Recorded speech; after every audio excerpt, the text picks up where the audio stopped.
We need shelter, please. Billionaire and her 20 men saved a bankrupt single dad.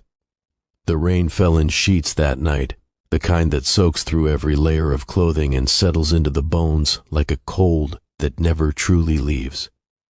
Daniel Mercer stood on the crumbling sidewalk outside what used to be his home, a modest 2-story house that the bank had repossessed that very morning, holding his 7-year-old daughter Maya close to his chest, her small fingers clutching the collar of his jacket, as if letting go meant disappearing forever.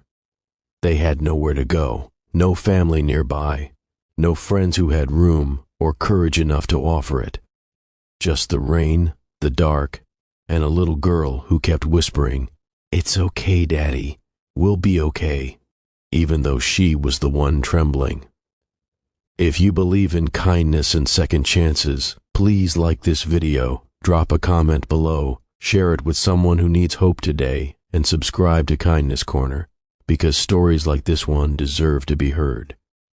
3 years earlier, Daniel had been a different man in a different life. He had owned a small but thriving construction company, built with 12 years of sweat and sacrifice. He had a wife named Claire, a daughter named Maya, and a house that smelled like coffee in the morning and laughter at night. But life, as it sometimes does without warning, began to unravel in ways he could never have predicted. Claire was diagnosed with a rare autoimmune disease that required treatments not fully covered by insurance. Daniel poured everything, savings, loans, credit, into keeping her alive. For 2 years he fought alongside her, and then, on a quiet Tuesday in October, she was gone. Maya was 5 years old and asked her father why Mommy didn't come home from the hospital. Daniel held her in his arms on the kitchen floor and wept in a way he hadn't known a man could weep, silently, completely, without any sound at all. The grief consumed him for months. Bills went unpaid. Contracts slipped through his fingers. Employees he had worked alongside for years had to be let go one by one, each goodbye carrying its own particular weight of shame. The bank came next, patient at first, then relentless. By the time Maya turned 7, the house was gone, the company was dissolved, and Daniel Mercer, once a man who built things with his hands, had nothing left to build with. That night in the rain, with Maya pressed against him and a single duffel bag at his feet, he had reached the absolute bottom. He looked down at his daughter's wet hair and made himself a silent promise he wasn't sure he could keep. "I will find us a way through this." He began walking. He didn't know where exactly he was going, only that standing still felt like giving up. Maya had fallen asleep against his shoulder, impossibly trusting, impossibly light. He passed closed storefronts and dark restaurants until he saw, at the end of a long private driveway, the lights of a large estate glowing through the trees like something from a dream. He hesitated for a long moment. A man with pride, and Daniel still had fragments of it left, does not walk up to a stranger's door and beg. But Maya shifted in his arms and murmured something soft in her sleep, and pride dissolved instantly into something far more powerful. He walked up that driveway and knocked on the door. The woman who opened it was not what he expected. She was perhaps 35, dressed simply in a gray sweater despite the clear wealth surrounding her. Her name, he would soon learn, was Serena Calloway, founder of Calloway Capital, one of the most successful private investment firms in the country, and a woman who had grown up poor enough to know exactly what desperation looked like standing on a doorstep. Behind her, visible through the wide hallway, were dozens of people, men in their 20s and 30s, some in work clothes, some in suits, all part of what Serena called her Rebuild Initiative, a private program she funded personally to help men and women recover from financial collapse caused by medical debt or sudden loss. She had gathered 20 of them that very weekend for a planning retreat at her estate. Serena looked at Daniel. She looked at the sleeping child. She looked at the rain, and without asking a single question about his worth, or his story, or what he could offer in return, she simply stepped aside and said, "Come in, you're soaking wet." Daniel stood in her entryway, dripping on marble floors, and felt something crack open inside his chest. He managed 3 words before his voice gave out completely. "We need shelter, please."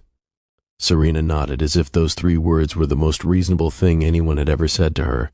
She called for blankets and warm food. She led Maya, now awake and wide-eyed, and clutching a stuffed rabbit she'd kept in the duffel bag, to a room with a soft bed and a nightlight. Maya looked up at the ceiling and said, "It looks like stars, Daddy." And Daniel, standing in the doorway watching his daughter feel safe for the first time in months, pressed his fist to his mouth and breathed. Over the days that followed, something extraordinary unfolded. Serena's 20 men, contractors, lawyers, accountants, architects, former business owners themselves, gathered around Daniel not out of pity, but out of recognition.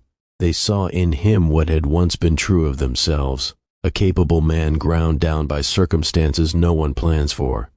They reviewed his old business records, his licenses, his portfolio of completed projects.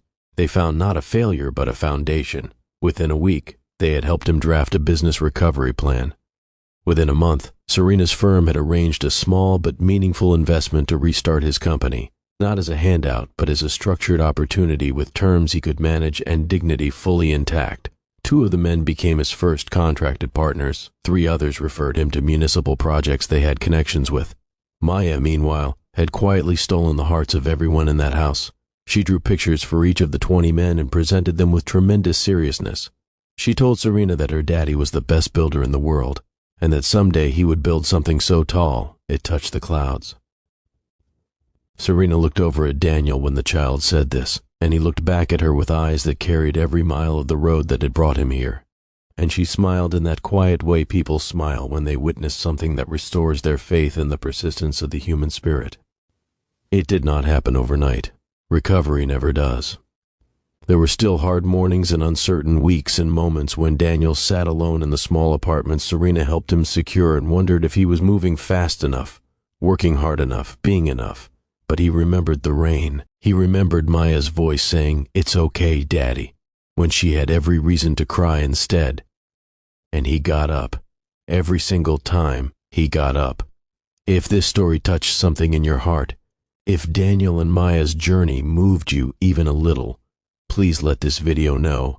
Like it, share it, comment something kind below, and subscribe to Kindness Corner. Your support keeps these stories alive for the people who need them most. Before you go, drop a comment telling us, what would you have done if you saw a father and daughter standing in the rain? We want to hear from you. Because sometimes the most powerful thing in the world is not money, not status, not a perfectly planned life. It is a door opening in the dark, and a voice saying, "Come in," and a child looking up at a ceiling full of stars, and a father remembering, for the first time in a very long time, that he is still worth saving.